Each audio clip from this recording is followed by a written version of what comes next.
कल रात शहर में तेज़ हवाएं और बारिश की वजह से अरसापल्ली में बरक़ी खंभे गिर गए।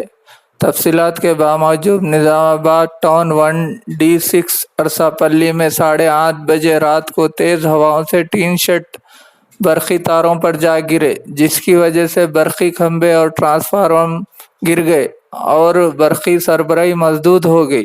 इसकी इत्तला अवाम ने बरक़ी ओहदेदारों को दी। इत्तला मिलते ही मोहम्मद जाकिर अली AE महकमे बरक़ी ने फौरी अरसापल्ली मुकाम पर पहुंचकर हालात का मुआयना किया और कंट्रैक्टर मतीन के ज़रिए बरक़ी खंभों की रात 1:30 बजे तक दुरुस्तगी अमल में लाते हुए आवाम को राहत पहुंचाई, मगर दुरुस्तगी में तकरीबन 5 घंटे का वक्त लग गया। अलावा इत्तला मिलते ही डिप्टी मेयर मोहम्मद इदरीस खान ने अरसापल्ली मुकाम पर पहुंचकर हालात का जायज़ा लेते हुए आवाम से तफसीलात हासिल की।